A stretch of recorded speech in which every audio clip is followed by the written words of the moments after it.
तो बच्चों, आपके पेपर का नाम है इनकम टैक्स और चैप्टर का नाम है इंट्रोडक्शन।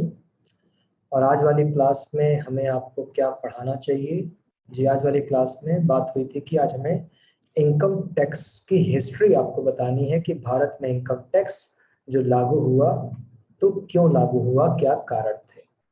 ठीक है बच्चों, क्लास शुरू करते हैं फिर। ध्यान दीजिए कि कैसे भारत में इनकम टैक्स लागू हुआ। आज हम क्लास पर काफी टाइम लेने वाले हैं, पूरी बात बताएंगे आपको, इसी बहाने आपको देश के बारे में भी कुछ बातें मालूम पड़ेगी। चलो हम फटाफट से आपसे पूछना चाहते हैं, भारत की पहली कंपनी कौन सी थी? भारत की पहली कंपनी कौन सी थी? जल्दी जवाब दो। देखिए, पहला जवाब कौन देता है? विशाल चतुर्वेदी। जी हाँ, बिल्कुल सही, ईस्ट इंडिया कंपनी। जी हाँ, बिल्कुल सही बोला आपने, ईस्ट इंडिया कंपनी। बच्चों, ये किस कंट्री की, किस देश की कंपनी थी? भारत की पहली कंपनी ईस्ट इंडिया कंपनी थी, ये किसी और कंट्री से हमारे देश में आई थी, तो ये किस देश की कंपनी थी? जी हाँ, बिल्कुल सही। किसने जवाब दिया है भाई? जवाब दिया है नेहा ने कि सर ब्रिटिश कंपनी थी, ब्रिटेन की कंपनी थी। बिल्कुल सही, ये ब्रिटिश कंपनी थी, इंग्लैंड की कंपनी थी। तो एक ब्रिटिश कंपनी थी, इंग्लैंड की कंपनी थी ईस्ट इंडिया कंपनी। बच्चों, ये भारत में पहली बार कब आई? लोग कहते हैं भारत की पहली कंपनी ईस्ट इंडिया कंपनी, तो विशाल कहते हैं यूके गलत है, यूनाइटेड किंगडम। जी हाँ, ब्रिटेन कह सकते हैं, क्योंकि यूके में कई सारी कंट्री आ जाती है, और ज्यादा कंट्री आ जाती है, आयरलैंड वगैरह। खैर, तो बच्चों क्या कह रहे थे हम? हाँ, ईस्ट इंडिया कंपनी भारत में पहली बार कब आई? ईस्ट इंडिया कंपनी भारत में पहली बार कब आई? जल्दी बताओ। अभी तक जवाब आया क्या? लो सत्यम कह रहे 1857 में। मेरे हिसाब से तो 1608 में आई थी। तो ईस्ट इंडिया कंपनी भारत में 1608 में आई थी। हाँ, शायद 1608 में आई थी। तो ईस्ट इंडिया कंपनी भारत में आती है पहली बार। बच्चों, ये कंपनी थी, कंपनी, लेकिन इसकी अपनी खुद की सेना थी, सेना, खुद की आर्मी, वो भी हजारों की नहीं, लाखों की आर्मी। तो इतनी बड़ी कंपनी थी, इतनी मजबूत कंपनी थी कि उसकी खुद की अपनी आर्मी थी। और ये भारत में पहली बार 1608 में आती है। ये कंपनी ब्रिटेन से, इंग्लैंड से भारत क्यों आई? ये व्यापार करने के लिए आई थी, ऐसा इसका कहना था। ऐसा इसका कहना था कि हम व्यापार करने के लिए आए हैं। बच्चों, आप बताओ कि ये कंपनी भारत में 1608 में आती है, 1608। आप बताओ, उस जमाने भारत आजाद था? क्या आजादी से पुरानी बात हो रही है? हाँ, नहीं, बच्चे कह रहे हैं कि सर उस समय भारत आजाद कहाँ था? आजाद तो 1947 में हुआ है। इसका मतलब प्री इंडिपेंडेंस की बातें हो रही हैं। बच्चों, आजकल 28 राज्य हैं, 28 स्टेट। आजकल 8 केंद्र शासित प्रदेश हैं, यूनियन टेरिटरी। तो आजकल भारत 36 भागों में बटा हुआ है, 36। और आजकल हम लोग राजाओं को क्या बुलाते हैं? चीफ मिनिस्टर, मुख्यमंत्री। यूपी का राजा योगी आदित्यनाथ, दिल्ली का राजा अरविंद केजरीवाल, और या पश्चिम बंगाल की रानी ममता बनर्जी। तो आजकल हम लोग राजाओं को क्या बुलाते हैं? चीफ मिनिस्टर, मुख्यमंत्री। और आज भारत 36 टुकड़ों में बटा हुआ है। लेकिन बच्चों, उस जमाने का भारत 500 से भी ज्यादा टुकड़ों में बटा हुआ था। समझ गए बच्चों कि उस जमाने का भारत 500 से भी ज्यादा टुकड़ों में बटा हुआ था। और उस समय राज्य वगैरह वर्ड इस्तेमाल नहीं होते थे, उस समय रियासत वर्ड इस्तेमाल होते थे, रियासतें ऐसा बोलते थे। तो उतनी पुराने जमाने में, आज तो भारत के 36 टुकड़े हैं, उस जमाने 500, 550 टुकड़े हुआ करते थे। और हर टुकड़े को रियासत बोलते थे। और हर रियासत का मालिक हुआ करता था, हर रियासत का मालिक। किसी रियासत का मालिक राजा था, किसी रियासत का मालिक नवाब था, किसी रियासत का मालिक सरदार था, कबीले का सरदार, या कोई जमींदार था। तो सब लोग अपने अपने एरिया में कब्जा करके बैठे हुए थे। अच्छा भाई, तो ईस्ट इंडिया कंपनी भारत में आती है। जब ईस्ट इंडिया कंपनी भारत में आती है बच्चों, वो यहाँ के राजा महाराजा नवाबों को क्या देती है? बहुत ज्यादा गिफ्ट देती है, बहुत ज्यादा गिफ्ट। तो बहुत ज्यादा गिफ्ट दे दिया राजा महाराजाओं को। राजा महाराजा एकदम खुश हो गए कि ईस्ट इंडिया कंपनी आई है, इतना गिफ्ट दे रही है, इतना गिफ्ट। उनको ज्वेलरीज दी और क्या क्या दिया, उस जमाने की कैश वगैरह दी। राजा महाराजा खुश हो गए। राजा महाराजा पूछे कि आप लोग ब्रिटेन से हमारे देश में आए हो, क्या करने आए हो? तो ये लोग राजा महाराजा से बोले कि हम लोग बिजनेस करने आए हैं, हम लोग इम्पोर्ट एक्सपोर्ट के चक्कर में आए हैं। ये पूछे, नवाब और राजा लोग पूछे कि कैसा इम्पोर्ट एक्सपोर्ट? तो इन्होंने कहा कि हम आपके देश, आपका देश मसालों का देश है, हम मसाला यहाँ से लेंगे और दूसरी कंट्री में एक्सपोर्ट करेंगे। हम आपके देश में ना पशु, एनिमल बहुत ज्यादा है, तो एनिमल से मिल्क प्रोडक्ट भी मिलता है, और एनिमल से खाल वगैरह, चमड़े वगैरह, लेदर मिलते हैं, तो हम लेदर एक्सपोर्ट करेंगे। तो आपके देश में हम चमड़ा वगैरह लेंगे और जाकर दूसरी कंट्री में बेचेंगे, मसाला लेंगे दूसरी कंट्री में बेचेंगे, इसीलिए हम आए हैं। तो ये लोग भारत आ गए भाई, भारत आ गए, बोले बिजनेस करने के लिए आए हैं। राजा महाराजाओं का मुंह भर दिया था गिफ्ट से, वो लोग बिल्कुल खुश थे। फिर भी राजा महाराजाओं ने पूछा, आप कैसे आए हो? ये बोले हम पानी के जहाज से आए हैं, शिप से। क्योंकि भाई बच्चों, उस जमाने कोई आविष्कार तो हुआ नहीं था एरोप्लेन वगैरह का, राइट ब्रदर्स का जन्म ही नहीं हुआ था, तो शिप, पानी के जहाज से आए थे। तो इन लोगों ने, राजाओं ने पूछा कि बात बताइए, आप अपनी आर्मी क्यों लाए हैं, सेना? कि बच्चों, इनकी लाखों की सेना थी और ये शिप भर भर के सेना लाए थे, आर्मी लाए थे। ये बोले सिक्योरिटी पर्पस, कि भाई हमको यहाँ इंडिया में हम नए नए आए हैं और हमारे अधिकारी थोड़ा भयभीत है, डरे हुए हैं, तो हम लोग इसलिए यहाँ पर सेना लेकर आए हैं अपनी सुरक्षा के लिए। तो राजा महाराजा कुछ नहीं बोले क्योंकि उनको गिफ्ट मिल चुका था। तो बच्चों, ईस्ट इंडिया कंपनी भारत आ चुकी थी और सेना आती जा रही है, आती जा रही है, शिप से आती जा रही है। और भारत किसी एक हाथ में तो था नहीं, भारत तो सैकड़ों रियासतों में बैठा था और किसी को फर्क नहीं पड़ रहा था, क्योंकि सबका मुंह भरा पड़ा था गिफ्ट से इनके। अब ईस्ट इंडिया कंपनी भारत में सेना बढ़ाती जा रही है, बढ़ाती जा रही है, कोई कुछ नहीं बोल रहा है। तो उसके बाद बच्चों, ईस्ट इंडिया कंपनी में उनके 3 लेवल थे, टॉप लेवल, मिडिल लेवल और लोअर लेवल। मतलब जो उनकी सेना थी उसमें 3 लेवल थे। टॉप लेवल में अंग्रेज ऑफिसर थे, बड़े वाले। मिडिल लेवल में अंग्रेज ऑफिसर थे, छोटे वाले।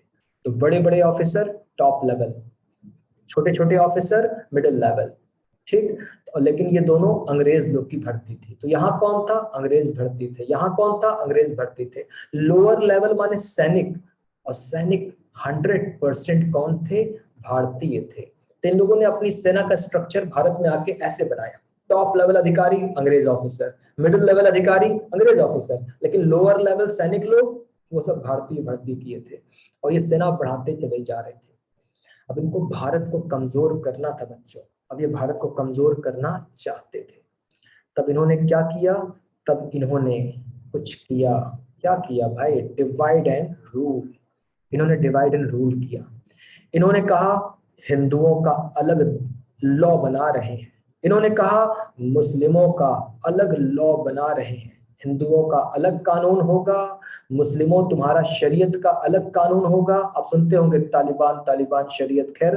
तो मुस्लिमों का अलग कानून होगा और सिख लोग तुम्हारा अलग कानून बनाएंगे, और ईसाइयों तुम्हारा अलग कानून बनाएंगे। इन्होंने हर धर्म का अलग लॉ बनाया, अलग कानून बनाया, ताकि ताकि तुम लोग कभी भी अपने को इंसान न समझना, कभी भी इंसान मत समझना कि मैं इंसान हूं। नहीं, वो हिंदू है, तुम मुस्लिम हो, वो अलग है, तुम अलग हो।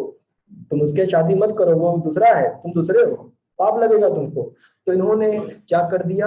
आपस में फूट डालना चालू कर दिया, डिवाइड एंड रूल पॉलिसी चालू कर दी, कि हर धर्म का लॉ बनाया। आज तक खत्म नहीं हो पाया बच्चों। किसी सरकार में इतनी हिम्मत नहीं है कि ये धर्म के सबके अलग अलग कानून खत्म करके एक भारत एक कानून लागू कर दे। किसी सरकार में इतनी हिम्मत नहीं है कि एक भारत एक कानून लागू कर दे। क्यों? क्योंकि बच्चों, हमारे देश में 60% से ज्यादा लोग क्या हैं? इलिटरेट, जाहिल हैं, कम पढ़े लिखे हैं। और ये लोग रोड पर आकर बवाल कर देंगे अगर सरकारों ने इन कानूनों को खत्म करने की कोशिश की। अरे हमारा तुम धर्म का कानून खत्म कर रहे हो, ये जाहिल लोग जो है बवाल कर देंगे। बच्चों आप सोचो, जब भी दंगे होते हैं, जब भी दंगे होते हैं, जब भी रोड पर लोग निकलते हैं तलवार लेकर या फिर मारपीट करने के लिए, तो सोचो क्या वो मेरे और आपके जैसे पढ़े लिखे लोग होते हैं, या फिर वो जाहिल टाइप के, लोफर टाइप के, मवाली टाइप के लोग होते हैं? सोचो। हाँ, तो वो सब जाहिल लोग होते हैं। चलिए आगे चलते हैं, तो ध्यान दीजिएगा। तो अंग्रेजों ने क्या किया, उन्होंने भारत को कब्जा करना चालू किया, और कब्जा करने के बाद हर धर्म का लॉ बनाया। कब्जा ऐसे नहीं किया था कि तुरंत कब्जा कर लिया, पहले उन्होंने कमजोर किया। उन्होंने देखा कि यहाँ पर बहुत सारे राजा बड़े पावरफुल हैं और बहुत सारे नवाब बहुत पावरफुल हैं और जनता में भी स्नेह है। उस जमाने छुआछूत का मामला था, हिंदू मुस्लिम का मामला नहीं था। तो इन्होंने कहा कि देश में सबसे बड़ी आबादी हिंदुओं की है और उसके बाद मुस्लिमों की है, तो क्यों ना दोनों को लड़वा दें, पब्लिक को लड़ा दें, राजा महाराजा को लड़वा दें। तो ईस्ट इंडिया कंपनी ने क्या किया, इन्होंने अपना डेरा कोलकाता में जमाया। पहले कलकत्ता कहते थे, तो इन्होंने अपना डेरा कोलकाता में जमाया ईस्ट इंडिया कंपनी ने शुरू में आके। अच्छा, उसके बाद बच्चों लड़वाया कैसे वो समझना। इन्होंने कोलकाता में स्लॉटर हाउस खोले। Slaughter house, sir slaughter house मतलब जहां पशुओं का वध होगा। जहां पशुओं का वध होगा हिंदी में बूचड़ खाना कहते हैं। तो ईस्ट इंडिया कंपनी ने स्लॉटर हाउस खोले। कहां पर जी, उन्होंने कोलकाता में स्लॉटर स्लॉटर हाउस खोले, बूचड़ खाना खोला, पशुओं का वध होगा। मगर बच्चों इन्होंने कहा, ईस्ट इंडिया कंपनी ने, सिर्फ गाय कटेगी। अच्छा भाई, सिर्फ गाय कटेगी। आगे चलते हैं, तो ध्यान दीजिएगा क्या बात हो रही थी। बात हो रही थी कि ईस्ट इंडिया कंपनी कोलकाता में बूचड़खाना खोली, बोली कि सिर्फ गाय कटेगी। अब यहाँ चाहिए थे कर्मचारी। अब यहाँ क्या चाहिए था, कर्मचारी चाहिए था। ईस्ट इंडिया कंपनी ने विज्ञापन निकाला, एडवर्टीजमेंट दिया, जिसको जिसको नौकरी चाहिए यहाँ पर आओ। तो नौकरी वाले लोग आए, हिंदू भी आए, मुस्लिम भी आए, सिख भी आए, ईसाई भी आए, लेकिन ईस्ट इंडिया कंपनी ने बच्चों सिर्फ और सिर्फ मुसलमानों को नौकरी पर रखा। ना हिंदू को रखा, ना सिख को रखा, ना ईसाई को रखा। इन्होंने सिर्फ मुसलमानों को नौकरी पर रखा। तो ईस्ट इंडिया कंपनी ने स्लॉटर हाउस खोला, यहाँ सिर्फ गाय कटेगी। चाहते तो भैंस भी कर सकती थी, बकरे भी कर सकते थे, ना ना, सिर्फ यहाँ पर गाय कटेगी। और कर्मचारी हिंदू रिजेक्ट, ईसाई रिजेक्ट, सिख रिजेक्ट, सिर्फ मुसलमानों को रखा। लो भाई, अब और फिर पूरे भारत में मैसेज देना चालू किया, प्रचार किया। भारत के हिंदुओं देखो, कोलकाता में गाय कट रही है और यहाँ पर हर कर्मचारी मुसलमान है। यानी क्या मैसेज दिया कि देखो मुसलमान गाय काट रहा है, और ये जिसको तुम लोग अपना भगवान मानते हो उसको काट रहा है। तो बच्चों फिर हो गया हिंदू मुस्लिम। कहाँ, आज से 400 साल पहले उन्होंने शुरू किया था और देख रहे हो कि आज तक ये चीज खत्म नहीं हो पाई। हम लोग बेवकूफों की तरह आज तक लड़ते चले जा रहे हैं। जो बीज उन्होंने बोया था, अब वो पेड़ बन गया है और हम लोग उसको भूल नहीं पा रहे हैं। तो फाइनली हमने आपको बातों बातों में बताया कि ये कॉन्सेप्ट आया कहाँ से था, सब ईस्ट इंडिया कंपनी का किया धरा था। और लड़ गए राजा और नवाब, लड़ गए पब्लिक और आपस में हिंदू मुस्लिम। अब आज बच्चों हम लोग इंसान थोड़ी ना है, तुम हिंदू हो हम मुस्लिम हैं, आजकल तो यही चल रहा है। उम्मीद करते हैं आप लोग बड़े होंगे, आप लोग बड़े होंगे तो ये मानसिकता बदल देंगे। आप लोग इन फिजूल के चक्करों में नहीं पड़ेंगे कि आप लोग एजुकेटेड हैं, आप लोग इंसान को इंसान समझेंगे, न कि हिंदू मुस्लिम। फिलहाल ईस्ट इंडिया कंपनी ने इस प्रकार भारत को कमजोर किया, नवाबों राजाओं को कमजोर किया, आपस में लड़वा दिया और पब्लिक को आपस में लड़वा दिया। सब लड़ गए और ईस्ट इंडिया कंपनी से सेना बुलाई जा रही है, सेना बुलाई जा रही है, ब्रिटेन से सेना आती जा रही है। भारत में लाखों लोग हो गए और तब लोगों को मालूम भी नहीं पड़ा, भारत गुलाम हो गया। हाँ, तो हम किसके गुलाम थे बच्चों, हम लोग ईस्ट इंडिया कंपनी के गुलाम थे। भारत को मालूम भी नहीं पड़ा और धीरे धीरे पूरा भारत इनके कब्जे में आ गया। अब देश कौन चला रहा था, देश पे हुकूमत कौन कर रहा था, ईस्ट इंडिया कंपनी हुकूमत कर रही थी। चलो और आगे चलते हैं बच्चों, ध्यान दीजिएगा, और आगे चलते हैं। अब कहा, ईस्ट इंडिया कंपनी का सन 1608 में आना, भारत पे धीरे धीरे कब्जा करना, और अब हम लगभग 1857 के आसपास चलते हैं, 1857 के आसपास।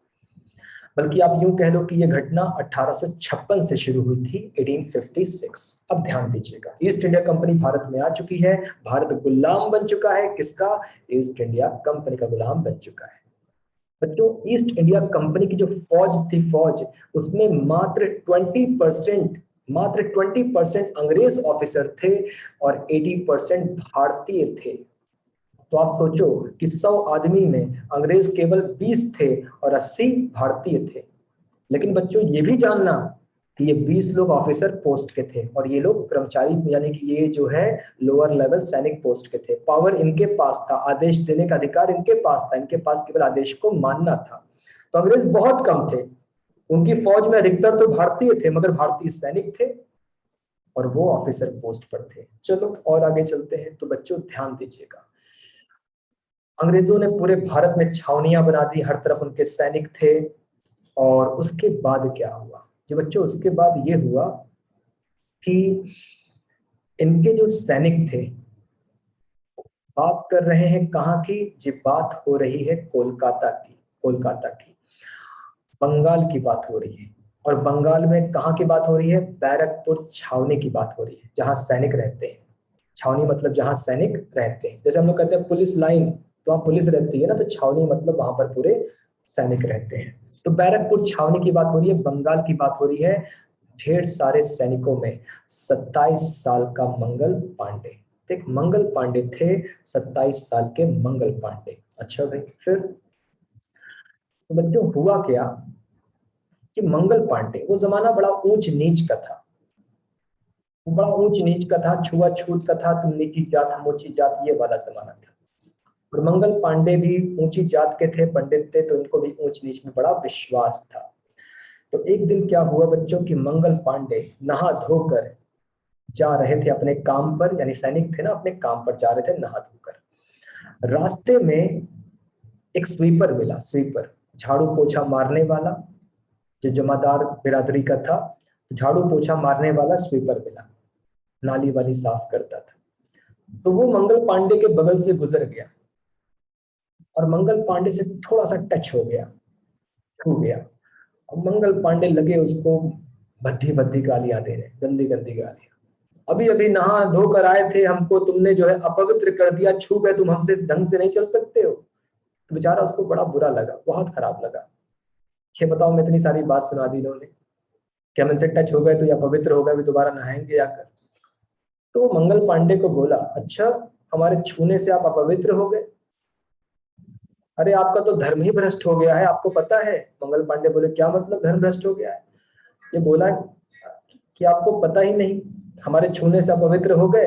अरे आप तो अपने मुंह में गाय की चर्बी डालते हो, सुअर की चर्बी डालते हो, गाय की हड्डी का चूरा डालते हो, तब आपका जो है अपवित्र नहीं होता, धर्म का धर्म भ्रष्ट नहीं होता। मंगल पांडे को समझ ही नहीं आया, क्या बोल रहा है यार, क्या फालतू बकवास कर रहे हो। तो कहा जाके पता करिए। तब मंगल पांडे गए पता करने, कैसी बातें बोलकर चला गया। तो वो पता करने गए तो लोगों ने बताया कि यार, जो आप लोग बंदूक इस्तेमाल करते हो ना, हाँ बंदूक, तो बच्चों ये राइफल कहलाती थी, राइफल। तो ये क्या थी, राइफल थी। भाई फौज में राइफल चलती थी, बहुत पुराने जमाने की बात हो रही है ना। तो बच्चों ये राइफल जो है, ये एनाफील्ड राइफल है, एनाफील्ड राइफल, जो हमारे आपके लंबाई इतनी होती है।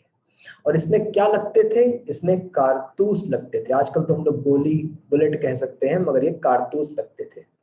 और कारतूस को कैसे लगाते थे, पहले एक सैनिक अपने मुंह से छिलता था उस कारतूस को, छिलने के बाद उसके अंदर से बारूद निकालता था और बंदूक की नली में डालता था बारूद, और फिर एक लोहे के सिक्के से उस बारूद को और अंदर तक डालता था, तब फायर होता था। बोलो बच्चों, ये बात समझ में आ गई? आप अपने मुंह से कारतूस तोड़ोगे, छिलोगे, उसका बारूद अपने हाथ से बंदूक के अंदर नली में डालोगे और एक सिक्के से उसको और अंदर तक करोगे, तब जाकर आप एक फायर करोगे। तो ये मामला था, यानी कारतूस को दांत से छिलना पड़ रहा था। और जब लोग दांत से कारतूस छिलते थे तो उनको कुछ ऑयली ऑयली लगता था, कुछ गीला गीला लगता था। तो मंगल पांडे पता किए तो मालूम पड़ा, भाई इसमें तो ये जो ऑयली ऑयली लग रहा है, इसमें तो गाय की चर्बी है, इसमें तो सुअर की चर्बी है, और ये मसाले के बारूद के अंदर तो गाय की हड्डी का चूरा है। ये सब आप मुंह में लगा रहे हो। तो मंगल पांडे को मालूम पड़ा तो उनका तो खून खोल गया, यार हम इतने धार्मिक आदमी, ये तो हमारा धर्म भ्रष्ट हो गया। तो मंगल पांडे बहुत ही ज्यादा गुस्सा हो गए, बहुत ज्यादा गुस्सा, और अपने एक दोस्त के पास पहुंचे, एक दोस्त के पास। ये दोस्त अंग्रेज था और ये ऑफिसर था, मगर बच्चों याद करो, ऑफिसर दो थे, टॉप लेवल, मिडिल लेवल। तो उनका एक दोस्त था जो अंग्रेज था और जो मिडिल लेवल ऑफिसर था, उसके पास पहुंचे। दोस्ती हुई कैसे, कभी युद्ध हो रहा था, कभी युद्ध हो रहा था, तो ये मरने वाला था इनका अंग्रेज दोस्त, और मंगल पांडे जान पे खेल के उसको बचा के लाए थे, तो दोस्ती हो गई थी इन लोगों की। तो अंग्रेज दोस्त था इनका middle level officer, Mangal Pandey उसके पास गए, बोले ये बहुत गलत हो रहा है जो आप लोग जो है इसके अंदर जो है चर्बी रुबी मिला रहे हो। उसने कहा अरे मुझे ऐसा कुछ नहीं पता है, मुझे ऐसा कुछ भी नहीं पता है, हमें नहीं लगता कि तुम जो कह रहे हो सच है। तो सच होता तो मुझे जानकारी होती, मैं तो फौज में मैं भी तो रहता हूँ, ऑफिसर पोस्ट है भले छोटी है तो क्या से, ऑफिसर हूं मैं, मुझे पता होना चाहिए। रुको तुम गुस्सा मत करो, कोई एक्शन मत लेना, मुझे पता करने दो सीनियर से। तो वो टॉप लेवल ऑफिसर के पास गया, ये मिडिल लेवल ऑफिसर, साहब बहुत गुस्सा है, बहुत गुस्सा है सैनिकों में, और वो कह रहे हैं कि सैनिक हिंदू भी हैं, कहते हैं गाय माता है और उसकी चर्बी मुंह में, सैनिक मुस्लिम भी है, उनके लिए सुअर अपवित्र चीज है। तो वो लोग बहुत नाराज हैं, विद्रोह कर देंगे, आप क्या कर रहे हैं। टॉप लेवल बोले झूठ है, सब झूठी अफवाहें, जाके समझा दो गलत है। तो दोस्त मंगल पांडे के पास आया, बोला यार ऐसी कोई बात नहीं है, कोई तुमको भड़का दिया है, ऐसा कुछ है ही नहीं, कुछ भी नहीं है ऐसा। जो तुम ऑयली ऑयली कर रहे हो ना, अरे उसमें तो मोम है, मोम, उसमें मोम है, उसमें तो वनस्पति घी टाइप का लगा हुआ है, वनस्पति तेल है उसमें, तो नहीं ऐसी बात नहीं है, तो सब कुछ परफेक्ट कंडीशन में है, गलत नहीं है। तो मंगल पांडे अपने दोस्त पे बहुत विश्वास करते थे, मंगल पांडे मान गए कि बंदा सही कह रहा है, ये बिल्कुल सही कह रहा है, और वापस आ गए। वापस आए तो फौज देखा, फौज में भी एकदम लोग गुस्सा थे, सारे के सारे भारतीय सैनिक गुस्सा थे, हिंदू गुस्सा थे, मुस्लिम गुस्सा थे, सब गुस्सा थे कि ये लोग जो है हमारे मुंह में चर्बी रुबी लगा रहे हैं। तो मंगल पांडे बोले नहीं नहीं गलत बात है, ऐसी कोई बात नहीं है, हमने जो है पता किया, कोई दिक्कत नहीं है। लोग बोले कैसे विश्वास करें, मंगल पांडे बोले मैं पंडित आदमी हूँ भाई, मुझ पर विश्वास है, मैं धर्म का पक्का हूँ। तो मंगल पांडे आगे गए, खुद बंदूक बंदूक चला के दिखाई, दांत से छिल के लगा के दिखाया कि देखो मैं कर रहा हूँ, कोई दिक्कत नहीं है। तो लोग मान गए और चीजें नॉर्मल हो गई। लेकिन बच्चों कुछ दिन बाद मंगल पांडे को फिर से खबर मिली कि ऐसा हो रहा है, और लोग उनको एक फैक्ट्री में, कारखाने में लेकर गए, लोग उनको कारखाने में लेकर गए, और वहां पर सुअर कटे हुए थे, वहां पर गाय कटी हुई थी। और उसको देख के मंगल पांडे को लगा भैया अब तो ये लोग पक्का झूठ बोल रहे थे, ऐसा है। तो जिस दिन मंगल पांडे को मालूम पड़ा, वो कह लीजिए कि 29 मार्च की बात थी 1857, और ये कह लीजिए कि रात के 1 या 2 बजे की बात थी। तो मंगल पांडे को जिस दिन ये मालूम पड़ा, वो 29 मार्च 1857 रात के 1 या 2 बज रहे थे, उस दिन मंगल पांडे को मालूम पड़ गया कि यार ये झूठ बोल रहे थे, ऐसा है। और मंगल पांडे का एकदम दिमाग खराब हो गया, एकदम दिमाग खराब हो गया। मंगल पांडे बोले मैं तो अपवित्र हो गया, अब मैं पवित्र हो ही नहीं सकता, अब मेरी जिंदगी बेकार है, मैं अपवित्र हो गया।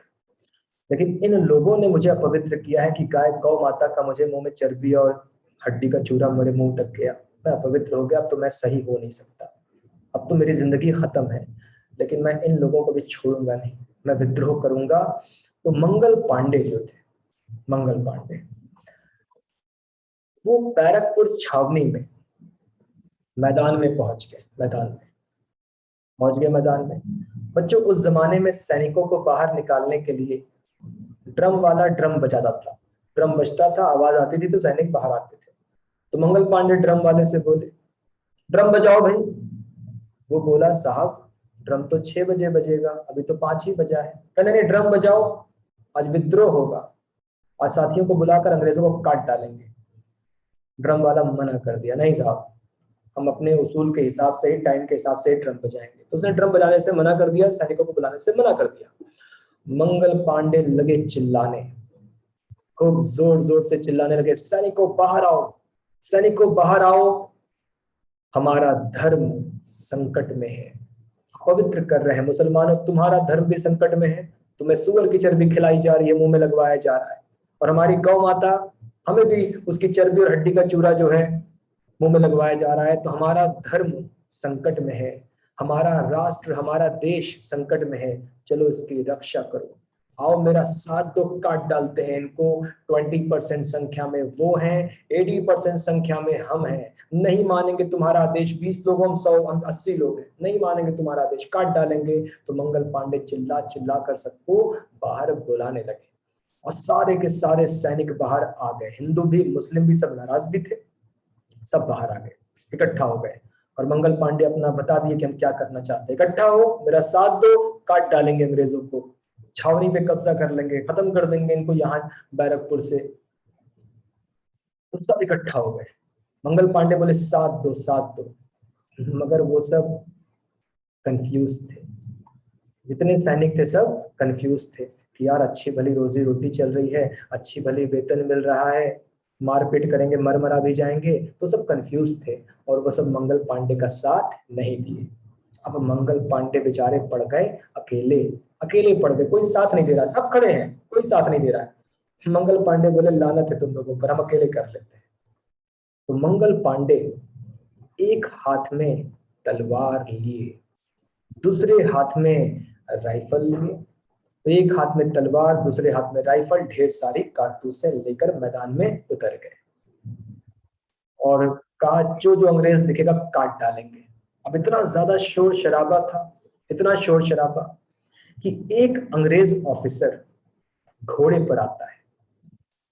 उसका नाम था लेफ्टिनेंट बॉब। आपको कहोगे सर यहाँ लेफ्टिनेंट लिखा है, हाँ बच्चों लिखा लेफ्टिनेंट है मगर प्रोनाउंसिएशन इसका लेफ्टिनेंट होता है। तो लेफ्टिनेंट बॉब जो है वो घोड़े पर सवार होकर आते हैं, घोड़ा लेकर आते हैं, बंदूक लेकर आते हैं, बंदूक हाथ में लेकर घोड़े पर आते हैं। तो इतना शोर शराबा, तो मालूम पड़ा कि भाई मंगल पांडे आज क्रांति करने वाले हैं, विद्रोह करने वाले हैं, खुद भी करेंगे, पब्लिक को भी भड़का रहे हैं, सैनिकों को भड़का रहे हैं।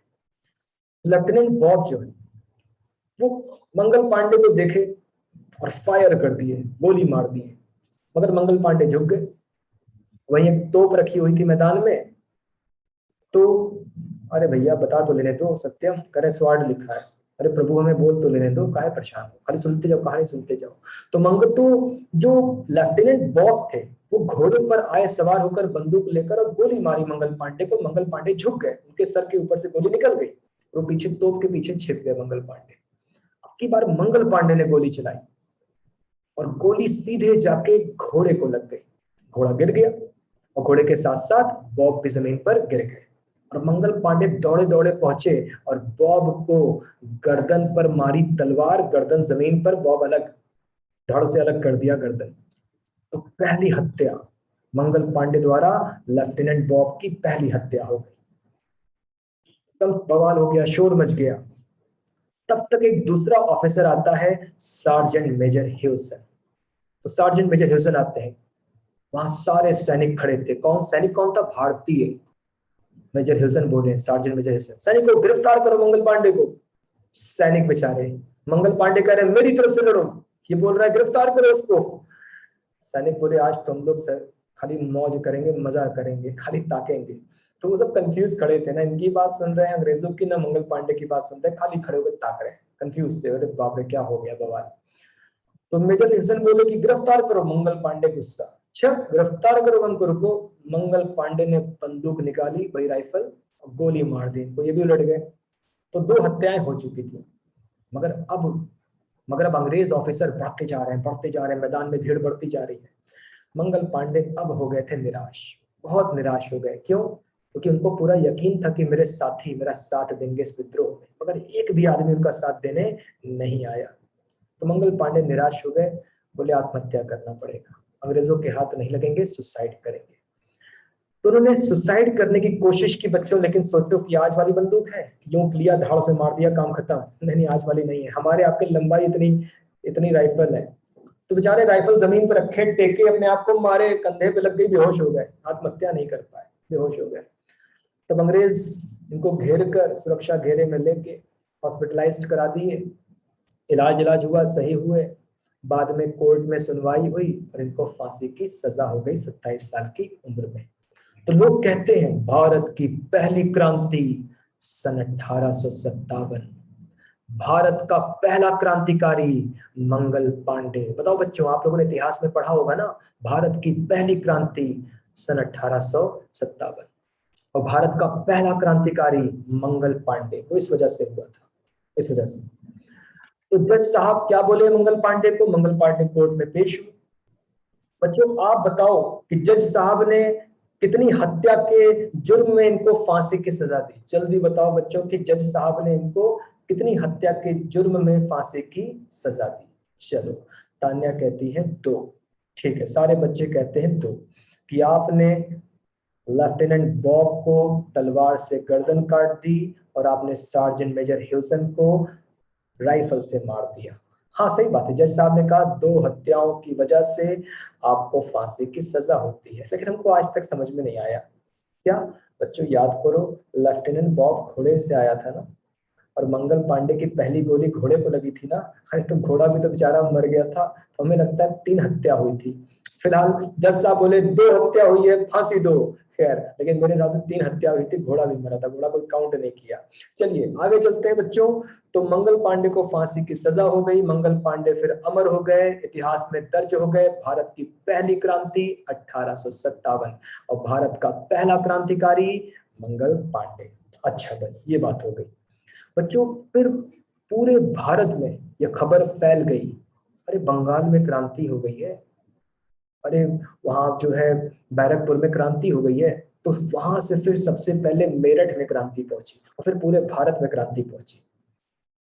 क्रांतिकारी लोग ताक में बैठे थे, उन्होंने अंग्रेजों पर हमला करना चालू किया, बहुत सारे हजारों अंग्रेजों को मार डाला, बहुत सारे अंग्रेजों को मार डाला, उनके खजाने लूट लिए गए भारतीयों द्वारा, उनकी प्रॉपर्टीज नष्ट कर दी गई, जला दी गई। अंग्रेजों को बहुत नुकसान पहुंचा इस क्रांति से, मगर अंग्रेज मजबूत थे, उन्होंने इस क्रांति को दबा दिया। तो अंग्रेज बहुत मजबूत थे, उन्होंने इस क्रांति को दबा दिया। लेकिन हम बच्चों से पूछते हैं, भले क्रांति दबा दी गई, क्या इस क्रांति ने अंग्रेजों को नुकसान पहुंचाया? बोलो बच्चों, क्या इस क्रांति ने अंग्रेजों को नुकसान पहुंचाया? उनका मरना, उनका प्रॉपर्टीज नष्ट होना, उनका खजाना लूट जाना? जी हाँ। तो बच्चों, क्रांति ने नुकसान बहुत पहुंचाया ईस्ट इंडिया कंपनी को, अंग्रेजों को। फिर फिर लगभग 3 साल बाद, 1857 से 3 साल बाद, एक सर जेम्स विल्सन थे। सर ये कौन है? बच्चों, ये भारत का पहला वित्त मंत्री है, भारत का पहला वित्त मंत्री है। सर मतलब वित्त मंत्री तो 1947 से कैलकुलेट करेंगे ना? नहीं बच्चों, प्री इंडिपेंडेंस, मतलब आजाद भारत से गिनोगे तो शायद लियाकत अली रहे होंगे, शनमुखम चेट्टी रहे होंगे। नहीं, हम आजाद भारत से पहले की बात कर रहे हैं, प्री इंडिपेंडेंस। गुलाम भारत का पहला finance minister sir James Wilson. बोलो याद रहेगी बात, गुलाम भारत का पहला finance minister sir James Wilson. आजादी से पहले का भारत का पहला finance minister sir James Wilson. Sir James Wilson बोले, 3-4 साल पहले क्रांति हुई थी, बड़ा नुकसान हुआ था, और हमें उस नुकसान की क्या करनी है? भरपाई। तो हमें उस नुकसान की करनी है भरपाई। अच्छा भाई, तो सर जेम्स विल्सन बोले कि इन भारतीयों ने बहुत नुकसान पहुंचाया उस क्रांति में, इनसे मुआवजा लो, कंपनसेशन लो, भरपाई। तो इन पर क्या लगा दो? इनकम टैक्स लगा दो। तो बच्चों, 1857 की क्रांति के नुकसान की भरपाई भारतीयों से कैसे की गई? इन पर इनकम टैक्स लगाओ, आजीवन लगाओ, हमेशा लगाओ। और जो तब से लगा बच्चों, तो आज तक लगा रह गया, तब से आज तक इनकम टैक्स नहीं हटा, चलता ही चला जा रहा है। तो क्या बच्चे समझ गए कि भारत में इनकम टैक्स क्यों लगा? बोलो बच्चों, कि क्या आपको बात समझ में आ गई कि भारत में इनकम टैक्स क्यों लगा? सन 1857 की क्रांति ने बहुत ज्यादा नुकसान पहुंचाया ब्रिटिश हुकूमत को, और उसकी भरपाई के लिए भारत पर क्या लगा? भारत पर इनकम टैक्स लगाया गया उस नुकसान की भरपाई के लिए। तो क्या किसी बच्चे को यहां तक कुछ पूछना है बच्चों? बताओ जल्दी से कोई क्वेश्चन, तुम इस चर्चा को और आगे बढ़ाएं। हमने आपको काफी हद तक हिस्ट्री बता दी, मगर अभी कुछ बातें हमें और बताना बाकी है। तो बताओ बच्चों, कि क्या यहाँ तक चर्चा क्लियर है आपको? कोई भी सवाल आपके हैं यहाँ तक कि भारत में इनकम टैक्स क्यों लागू हुआ? बच्चों, 2 मार्क्स। ठीक, सत्यम करें लास्ट वाली लाइन, कौन सी लाइन? लास्ट लाइन यही है कि मंगल पांडे ने सुसाइड करने की कोशिश की थी मगर असफल रहे, यही लिखा है कि मंगल पांडे ने अपने आप को गोली मारने की कोशिश की थी, असफल रहे। हाँ भाई, तो 2 मार्क्स में क्या पूछेगा? भारत में पहली बार इनकम टैक्स कब लगा? सन 1860। भारत में पहली बार इनकम टैक्स किसने लगाया? सर जेम्स विल्सन ने। सर जेम्स विल्सन कौन था? वो गुलाम भारत का पहला वित्त मंत्री था। ठीक, तो ये बात 2 नंबर में पूछी जा सकती है। चलो आगे चलते हैं बच्चों, अगली बात करते हैं, ध्यान दीजिएगा जी। बच्चों, अब एक क्वेश्चन पूछते हैं आपसे, एक सवाल। आप बताओ, हम लोग हर साल 15 अगस्त मनाते हैं, अपनी आजादी के दिन को मनाते हैं, भारत आजाद हुआ। हम लोग हर साल 26 जनवरी मनाते हैं, 26 जनवरी। और हमारा भारत गणतंत्र राज्य बना, हमें संविधान मिला, तो हम लोग 26 जनवरी मनाते हैं। और स्कूल कॉलेजेस में फंक्शंस होते हैं, नारे लगते हैं, महात्मा गांधी अमर रहे, पंडित जवाहरलाल नेहरू अमर रहे, भगत सिंह अमर रहे, सुभाष चंद्र बोस अमर रहे। इस तरह के नारे हम लोग लगाते हैं। क्या बच्चों, आप लोग कभी ये नारा लगाते हो, मंगल पांडे अमर रहे? बोलो, क्या ऐसा कोई नारा लगाते हो, मंगल पांडे अमर रहे? नहीं। तो मेरा एक सवाल है बच्चों, क्या आपको नहीं लगता देश का पहला क्रांतिकारी मंगल पांडे, कि उसको जो सम्मान मिलना चाहिए था नहीं मिला? बताओ बच्चों, क्या आपको ऐसा नहीं लगता कि जो सम्मान मिलना चाहिए था नहीं मिला? कि देश का पहला क्रांतिकारी जो अंग्रेजों के खिलाफ आवाज उठाया। तो बहुत अजीब सी बात है कि क्यों मंगल पांडे को वो सम्मान नहीं मिला, कि हम उसे याद ही नहीं करते। ऐसी क्या बात है? तो बच्चों ध्यान दीजिएगा, हमारा जो भारत देश है वो अपने वीरों को कभी नहीं भूलता, कभी नहीं। वो जात धर्म कुछ नहीं देखता, अपने वीरों को कभी नहीं भूलता। 1965 के वॉर में आप सब ने सुना होगा वीर अब्दुल हमीद। पता नहीं आपने सुना है कि नहीं सुना है, वीर अब्दुल हमीद, उनको चक्र वगैरह मिला था। मतलब हिंदू मुस्लिम कुछ नहीं, अच्छा काम किए हो, वीरता वाला काम किए हो, याद रखेंगे।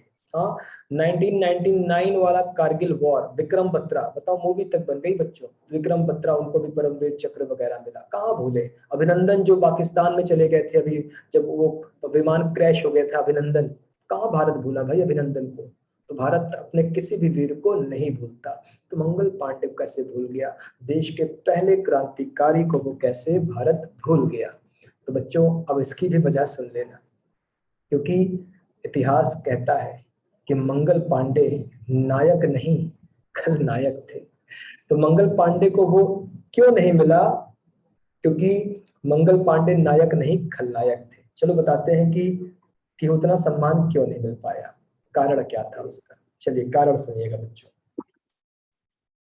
आप आप सोचो कि मंगल पांडे ने किस दिन ये बवाल किया था? 29 मार्च 1857 को बवाल किया था, सुबह सुबह। ठीक, चलो इससे इससे कम से कम 6 माह पहले की बात कर लें। हाँ, 6 माह पहले, यानी 1856 में कुछ बातें कर लें। अभी क्रांति नहीं हुई है, थोड़ा पहले की बात कर लें। अगर बच्चों ने नाम सुना हो, रानी लक्ष्मीबाई, तात्या टोपे, क्या इस तरह का कोई नाम सुना है आप लोगों ने? रानी लक्ष्मीबाई, तात्या टोपे। हाँ, और रानी लक्ष्मीबाई एक बेटा गोद लेती हैं, अंग्रेज बोलते हैं हम इसको तुम्हारा बेटा नहीं मानेंगे, बवाल। हाँ तो बच्चों, ये वो जमाना था, जो मंगल पांडे का जमाना था, ये वही जमाना था जब रानी लक्ष्मीबाई बहुत एक्टिव थी। तो रानी लक्ष्मीबाई अंग्रेजों से बहुत नाराज थी, बहुत, और वो उनसे लड़ना चाहती थी। और वो क्या बना रही थी, पूरे भारत के लोगों को एकत्र कर रही थी, इकट्ठा कर रही थी कि फिरंगियों भाग जाओ यहां से। तो बच्चों रानी लक्ष्मीबाई ने कहा कि हम लीडरशिप देना चाहते हैं तात्या टोपे को, कि हमारी तरफ से लीडर कौन रहेगा? तात्या टोपे रहेंगे। तात्या टोपे जी, आपके नेतृत्व में, हम कब की बात कर रहे हैं? क्रांति से पहले की बात कर रहे हैं। तो तात्या टोपे के हाथ में बागडोर थी।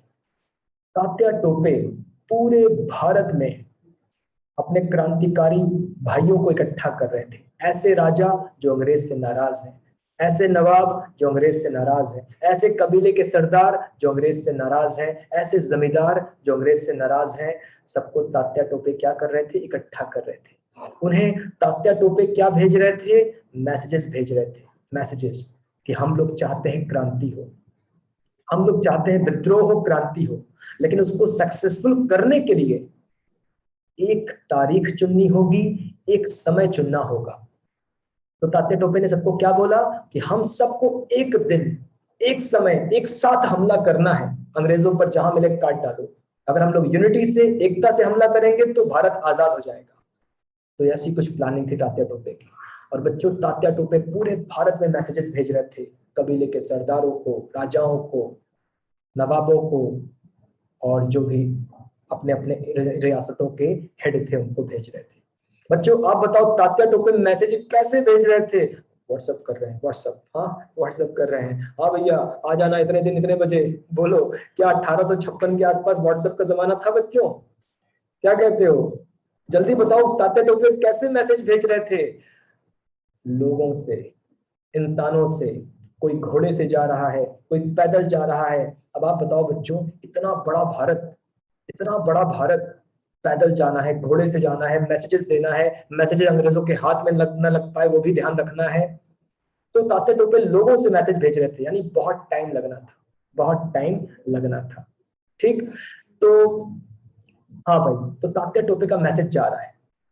सर क्या तय किया था बच्चों? एग्जैक्ट डेट तो नहीं पता, चलो मान लेते हैं, चलो मान लेते हैं कि क्रांति की तारीख थी, मान लेते हैं 15 अप्रैल 1857। तो मान लेते हैं आपको समझाने के लिए कि तात्या टोपे बोले 15 अप्रैल 1857 में क्रांति करेंगे, रात में 2 बजे क्रांति करेंगे, कि पूरा भारत एक साथ हमला करेगा, सारे क्रांतिकारी एक साथ हमला करेंगे। तो तात्या टोपे ने एक प्लानिंग बता दी और पूरे भारत में मैसेज जाना चालू हो गया।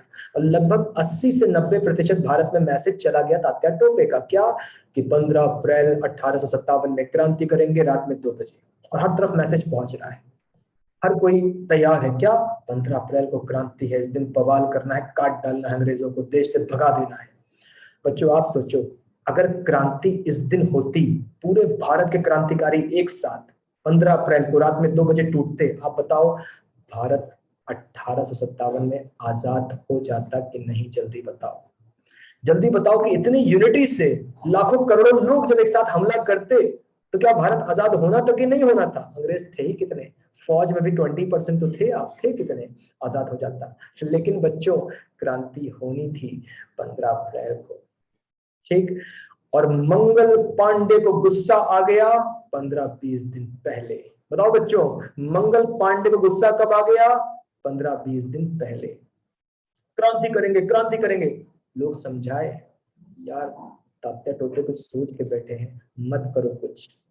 तात्या टोपे कुछ सोच के बैठे हैं, कुछ दिन बाद मत करो, जब होगा उसमें शामिल हो जाना। नहीं, हमें गुस्सा है, मेरा धर्म भ्रष्ट हो गया है, हम तो गुस्सा निकालेंगे। तो मंगल पांडे 15-20 दिन पहले ही बवाल कर दिए, अंग्रेजों को मार दिए।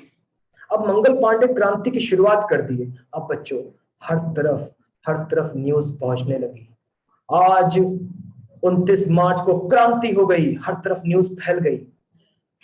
मगर तात्या टोपे का मैसेज मिला कब था? 15 अप्रैल को। सारे लोग कंफ्यूज, यार तात्या का आदमी आया था, कह रहा था कि 15-20 दिन बाद क्रांति होगी, आज ही हो गई। तो सब कंफ्यूज, क्या तात्या का आदमी बोलकर गया था कि 15-20 दिन बाद क्रांति होगी, आज ही हो गई? अब क्या हुआ? अब बच्चों 2 भागों में बट गए लोग। कुछ बोले क्रांति, चलो आज चलते हैं, बाकी नहीं नहीं यार तात्या बोले थे 15 तारीख को, 15 को चलेंगे। तो 2 भाग बढ़ गए। अब लोग 2 बढ़ गए, नहीं नहीं 15 को चलेंगे, नहीं नहीं आज चलेंगे। लो भैया, कुछ लोग आज चले गए, आज 29 मार्च को क्रांति करने चले गए। आप कितने हो? बहुत कम हो। और गैप पिट पिटा के चले आए, कोई की टांग कट गई, कोई का हाथ कट गया, खोपड़ी फट गई, पिट पिटा के चले आए सब लोग। क्रांति फ्लॉप हो गई, सुपर फ्लॉप हो गई।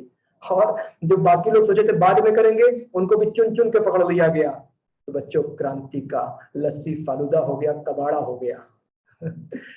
तो समझ गए बच्चों कि अगर वो क्रांति सफल हो जाती तो हम लोग कब आजाद हो जाते? 1857 में। और हम आजाद हुए कब? 1947 में। हमें कितना डिले हो गया? 90 साल डिले हो गया। बेचारे गांधी जी कैसे कैसे करके आजाद करवाए, 90 साल। और 90 साल एक शख्स की वजह से डिले हो गया। किसकी वजह से? हमारे मंगल पांडे। हमारे पंडित जी जो है उसे बर्बाद कर दिए। तो बच्चों इसलिए उनको वो सम्मान नहीं मिला जिसके वो लायक थे। क्या समझ गए आप कि जिसके वो लायक थे इसलिए उनको सम्मान नहीं मिला, क्योंकि आपने अपने खुदगर्जी के चक्कर में क्रांति का स्वाहा कर दिया। इसलिए आज हम लोग नहीं कहते मंगल पांडे अमर रहे। अगर उस समय क्रांति सफल हो जाती तो आज नोट पर गांधी जी के बजाय तात्या टोपे होते। फिर चलिए आगे चलते हैं बच्चों। तो फिर आपने समझ लिया कि मामला क्या था, कि मंगल पांडे को क्यों वो सम्मान नहीं मिला। अच्छा दूसरी बात, जो क्रांति कब हुई थी? 1857। क्या क्रांति से ईस्ट इंडिया कंपनी को नुकसान पहुंचा? ईस्ट इंडिया कंपनी बहुत नुकसान पहुंचा। क्या बच्चे एक शब्द से परिचित हैं? इंसॉल्वेंट। बोलो बच्चों, क्या आप इस शब्द से परिचित हो? इंसॉल्वेंट, दिवालिया। ईस्ट इंडिया कंपनी इस क्रांति की वजह से कंगाल हो गई, दिवालिया हो गई। बच्चों, भारत कौन चला रहा था? East India company. भारत पर हुकूमत कौन कर रहा था? East India company. क्या हुकूमत करने के लिए धन की आवश्यकता होती है बच्चों? जल्दी बोलो। क्या हुकूमत करने के लिए, सैनिकों को सैलरी देने के लिए, हथियार खरीदने के लिए धन की आवश्यकता होती है? हाँ, मगर ईस्ट इंडिया कंपनी क्या हो गई? दिवालिया, कंगाल हो गई। क्रांति ने उसको दिवालिया घोषित कर दिया। अब ईस्ट इंडिया कंपनी बोली, हम भारत की सत्ता छोड़ रहे हैं, अब हम भारत की सत्ता चलाने लायक नहीं रहे। तो ईस्ट इंडिया कंपनी ने भारत की सत्ता छोड़ दी। कब? 1858 में। अच्छा सर, हम लोग आजाद हो गए? नहीं, आजाद नहीं हुए, आजाद नहीं हुए। ईस्ट इंडिया कंपनी ने भारत की सत्ता छोड़ दी 1858 में। कहा हम सत्ता छोड़ रहे हैं, तो देख किसको रहे हो? हम ब्रिटिश हुकूमत को सत्ता दे रहे हैं, हम ब्रिटिश हुकूमत को सत्ता दे रहे हैं। अब तक कंपनी हमारी मालिक थी और हमारा मालिक 1858 में बदल गया। ब्रिटिश हुकूमत, महारानी विक्टोरिया, वो ब्रिटिश हुकूमत, वो बकिंघम पैलेस, वो लोग हमारे मालिक हो गए। तो बच्चों, हम हमेशा गुलाम थे। पहले ईस्ट इंडिया कंपनी के गुलाम थे, फिर हमारा मालिक बदल गया और फिर हम ब्रिटिश हुकूमत के गुलाम हो गए। और ब्रिटिश हुकूमत ने 1858 से लेकर हमें कब बख्शा, छोड़ा? 1947, 15 अगस्त में जाकर छोड़ा। तो शुरुआत हमारी गुलामी की ईस्ट इंडिया कंपनी से हुई थी, मगर अंत हमारी गुलामी का ब्रिटिश हुकूमत के द्वारा हुआ। तो ये मामला था बच्चों। लेकिन ईस्ट इंडिया कंपनी बहुत घटिया कंपनी थी। उसने भारत को कुछ नहीं दिया, सिर्फ लिया, सिर्फ चूस लिया, बर्बाद कर दिया। लेकिन महारानी विक्टोरिया, ब्रिटिश हुकूमत के हाथ में जब भारत की सत्ता आई, तो महारानी थोड़ा सा, ज्यादा नहीं, थोड़ा सा नरम दिल थी। तो महारानी थोड़ा सा नरम दिल थी, कम बुरी थी। ईस्ट इंडिया कंपनी एकदम बुरी थी, महारानी थोड़ा कम बुरी थी। अच्छा, तो महारानी कहीं ना कहीं चाहती थी कि भारत का क्या हो? डेवलपमेंट हो, क्योंकि भारत की बहुत बुरी दशा थी, यहाँ पर बहुत गरीबी थी, लोग एकदम नीचे नीचे स्तर पर थे। तो महारानी ने अपने एक बहुत बड़े विद्वान को बुलाया, मैकाले। मैकाले, ये बताओ, ये भारत के लोग बेचारे इतने गरीब हैं, इतने मजबूर हैं, इनका डेवलपमेंट कैसे होगा? महारानी, इनका डेवलपमेंट तभी हो सकता है अगर ये विदेश जाएं, अगर ये विदेश जाएं और वहां से पैसा कमा कमा कर भेजें, तब इनका डेवलपमेंट हो सकता है। कि ये लोग विदेश जाएं, अपने लोगों को भी बुलाएं, वहां से पैसा भेजें, तब इनका डेवलपमेंट हो सकता है। महारानी बोली, लेकिन विदेश जाने के लिए तो इनको अंग्रेजी आना चाहिए ना? हाँ महारानी, बिल्कुल, विदेश जाने के लिए इनको अंग्रेजी आना चाहिए। तो मैं कहा, इनको अंग्रेजी कैसे सिखाएं? महारानी, हम लोग भारत में इंग्लिश मीडियम का स्कूल खोलेंगे, हम लोग भारत में इंग्लिश मीडियम का स्कूल खोलेंगे और हम इनको अंग्रेजी सिखाएंगे। तो समझ गए बच्चों कि महारानी और मैकाले के बीच क्या क्या बात हुई? महारानी, हम चाहते हैं कि भारतीयों का विकास हो। कैसे होगा? महारानी, इनको विदेश भेज दें, पैसा कमा के भेजें।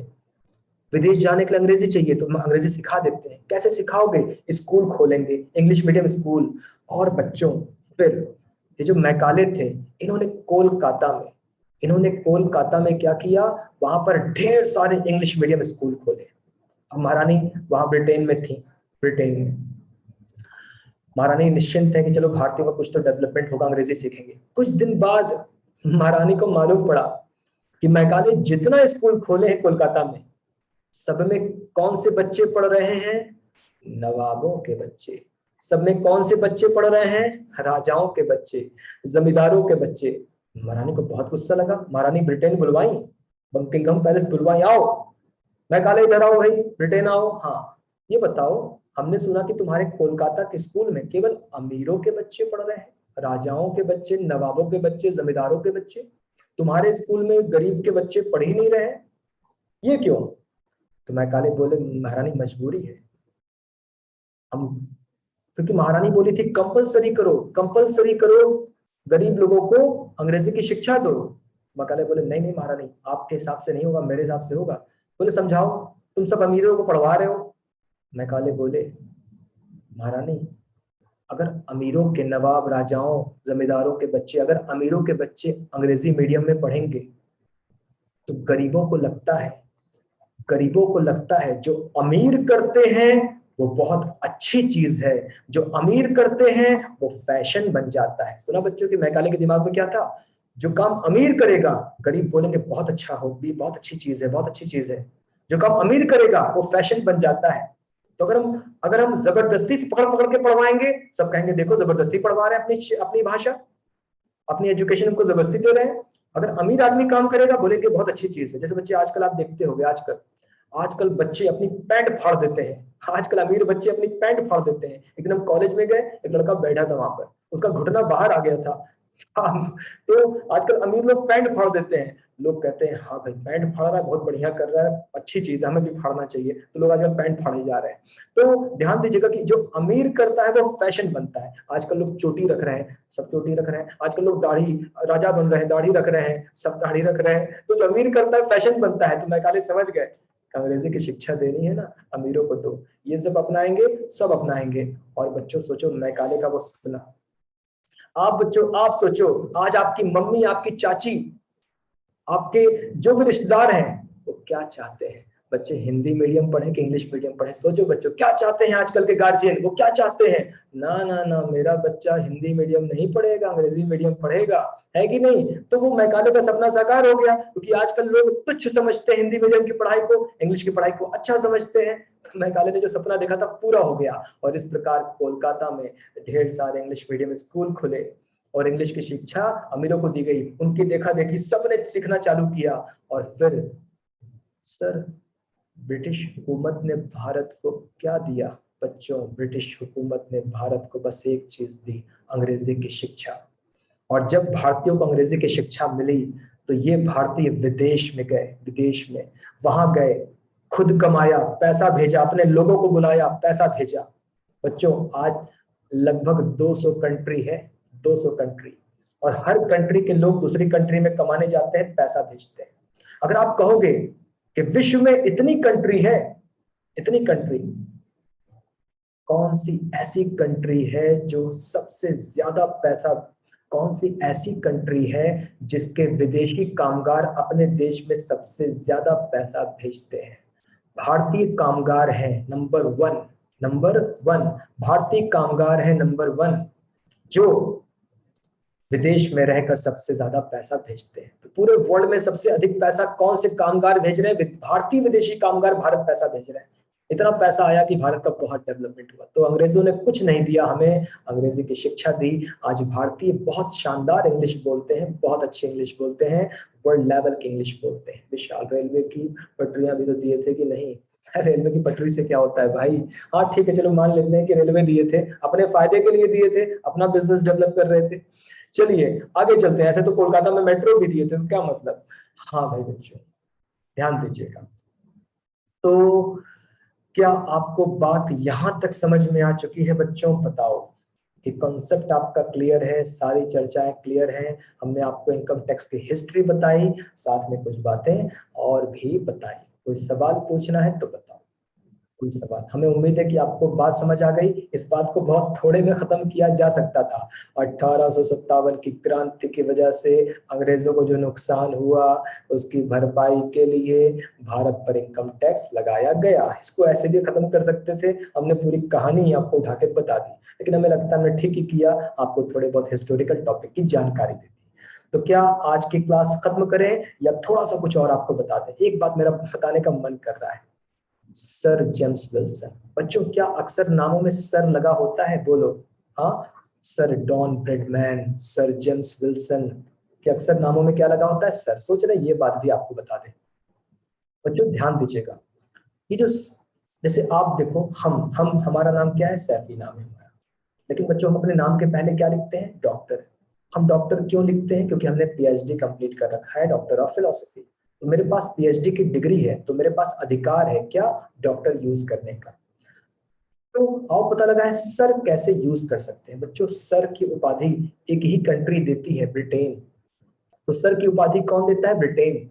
ब्रिटेन की जो महारानी होती है, महारानी, वो किसी को सर की उपाधि दे सकती है। तो पूरी दुनिया में सर की उपाधि कौन देता है? ब्रिटिश महारानी देती है, महारानी देती है।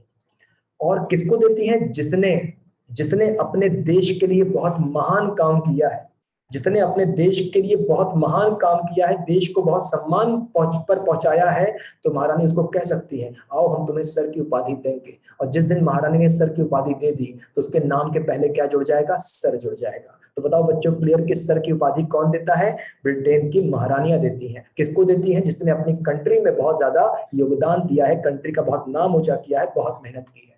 तो जेम्स विल्सन ने, वो उनको भारत का फाइनेंस मिनिस्टर बनाया गया था उस जमाने, तो उन्होंने ब्रिटेन के लिए बहुत काम किया था, बहुत काम किया था, तो उनको सर की उपाधि दी गई। एक बार की बात है बच्चों, हमारे सचिन तेंदुलकर जो मुंबई में रहते हैं, तो हमारे जो सचिन तेंदुलकर है, तो सचिन तेंदुलकर बच्चों आप भी जानते हो कि इन्होंने पूरे भारत में क्रिकेट को बहुत ऊंचाई पर पहुंचाया। जिस समय हम और छोटे थे उस समय क्रिकेट का नाम बाद में आता था, सचिन का नाम पहले आता था। अब तो रिटायरमेंट ले लिया सचिन ने, तो सचिन तेंदुलकर ने क्रिकेट को बहुत ऊंचाइयों पर पहुंचाया। हमारे देश में इन्होंने तरह तरह के रिकॉर्ड बनाए, इनके नाम ऐसे ऐसे रिकॉर्ड है कि वर्ल्ड में किसी के नाम रिकॉर्ड नहीं है। तो सचिन तेंदुलकर ने भारत को बहुत फायदा पहुंचाया, बहुत फायदा पहुंचाया, बहुत सम्मान दिलाया। तो ब्रिटेन की महारानी ने सचिन को ऑफर किया, सचिन तेंदुलकर हम आपको सर की उपाधि देना चाहते हैं। बच्चों ये सम्मान अगर सचिन एक्सेप्ट कर लेते तो दुनिया कहती सर सचिन तेंदुलकर, मगर तेंदुलकर ने ऑफर को मना कर दिया कि मुझे सर की उपाधि नहीं चाहिए। बोलो बच्चों, क्लियर? कि अगर सचिन एक्सेप्ट कर लेते, महारानी के पास पहुंच जाते, तो दुनिया कहती सर सचिन तेंदुलकर, मगर सचिन ने वो सम्मान मना कर दिया। क्या आप इंटरेस्टेड है कि सचिन ने क्यों मना कर दिया? इस उपाधि को लेने सचिन ने क्यों मना कर दिया? चलो बताते हैं बच्चों। अगर सचिन को वो उपाधि लेना होता, अगर सचिन को वो उपाधि लेना होता, तो सचिन को कहाँ जाना पड़ता? ब्रिटेन जाना पड़ता, ठीक, इंग्लैंड जाना पड़ता। और इंग्लैंड में वो जो उनका महल है, बकिंघम पैलेस, वहां जाना पड़ता। फिर बच्चों महारानी आती, फिर फिर सचिन को महारानी के सामने घुटने पर बैठना पड़ता, घुटने पर, और तब महारानी के हाथ से वो एक उपाधि लेते, हाथ में लेटर लेते सर वाला, और तब जाकर वो सर कहलाते। तो सचिन ने कहा अच्छा हम ब्रिटेन जाएं, वो ब्रिटेन जिसके हम गुलाम थे, और हम जाकर घुटनों पर बैठे उनके सामने, और तब जाके हमको सर की उपाधि मिलेगी? नहीं भैया, हमारे पास कम सम्मान नहीं है, बहुत सम्मान है, हमें सर का सम्मान नहीं चाहिए। उन्होंने मना कर दिया। तो समझ गए बच्चों सर वाली बात, कि अगर किसी को भी सर की उपाधि मिलती है तो उसको ब्रिटिश ब्रिटिश महारानियां जो है ये सम्मान देती हैं। लेकिन ये देने के लिए आपको वो अपने ब्रिटेन बुलाएंगी, अपने घुटनों के सामने बैठवाएंगी, तब जाकर आपके हाथों में देंगी। ये करना पड़ेगा। तो सचिन ने मना कर दिया, ना भाई हमारे देश में बहुत इज्जत है, उतने से संतुष्ट है बच्चों। अब हम क्लास एंड करना चाहते हैं। कोई सवाल है तो बताओ, वरना कल मिलते हैं किसी नए टॉपिक के साथ। ठीक है बच्चों, चलो मिलते हैं कल वाली क्लास में। थैंक यू बच्चों, थैंक यू।